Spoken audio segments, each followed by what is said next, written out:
Hello guys, তো আমি একটা লং ভিডিও নিয়ে চলে এলাম। বন্ধুরা, তোমরা পুরো ভিডিওটাই দেখবে, আমার সঙ্গে থাকবে, আমার পাশে থাকবে, অনুরোধ রইল। তো রাতে পুজোর বাজার করে নিয়ে এলাম। পুজোর বাজার করে নিয়ে এসে আমি এক সিদ্ধ ভাত করে নিলাম, এক সিদ্ধ ভাত খেয়ে নিলাম। খেয়ে পরের দিন সকালে উঠে আবার ভাত করলাম, ছোলার ডাল করলাম, পটল ভাজলাম, আলু ভাজলাম, সয়াবিন আলুর তরকারি করলাম। করে পুজোর কাজে চলে যাব বন্ধুরা আমি। তো আমাকে সব একাই করতে হয়, তোমরা কম বেশি সবাই জানো। আমার হাজব্যান্ড সময় দিতে পারে না আমাকে, তো আমার সমস্ত সবই একা হাতে করতে হয় বন্ধুরা। তো আজকের দিনটা আমি তোমাদের পাশে থাকতে পারলাম না, তো আমার পাশে তোমরা থেকো। তো তোমাদের পাশেও আমি থাকবো, সর্বদাই আছি আর থাকবো। তো আমার ঠাকুরমশাই চলে এসেছে, পুজো আমার শুরু হয়ে গেছে বন্ধুরা। তো আমার বাড়ি আজ সত্যনারায়ণ পুজো বন্ধুরা। তো আমি পুজোর কাজে বসে গেছি। তো এই যে শুরু হয়ে গেছে পুজো, বসে গেছি। আর আমার পুচকে বান্ধবী চলে এসছে, সে সবসময় আমার পিছু পিছন ঘুরঘুর করছে আর কাজ করতে দিচ্ছে না। আমি ওকে নিয়েও কাজ করছি।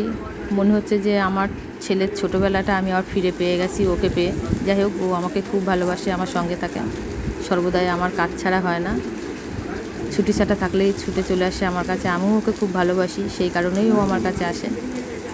তো চলে এসেছে, এসে আমার পুজো হয়ে গেছে। পুজো হয়ে যাওয়ার পরে আমি দুটো খেয়ে নেব, সারাদিন না খাওয়া। তো কালকের থেকে আমার শরীরটাই ধকল হয়ে যাচ্ছে।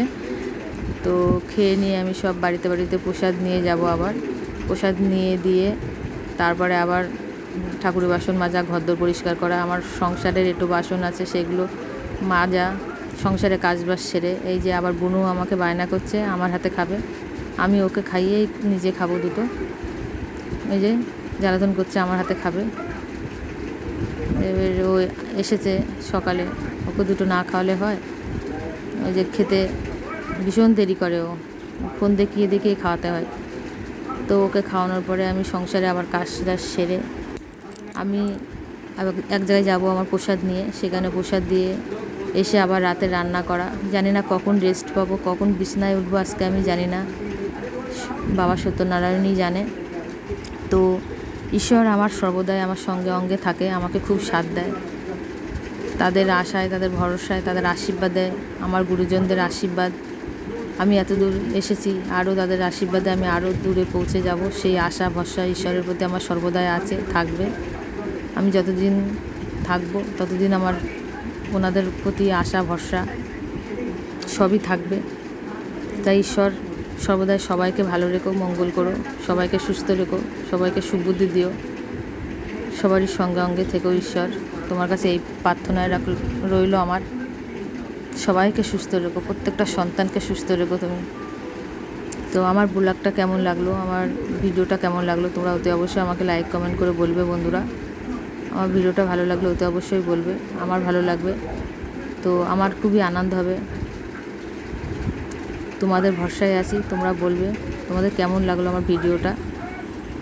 তো আমি সেই অপেক্ষায় রইলাম। ভালো লাগলে লাইক কমেন্ট শেয়ার করবে বন্ধুরা, আর আমার সঙ্গে সঙ্গে থাকবে। আমি তোমাদের পাশে আছি, পাশে থাকবো।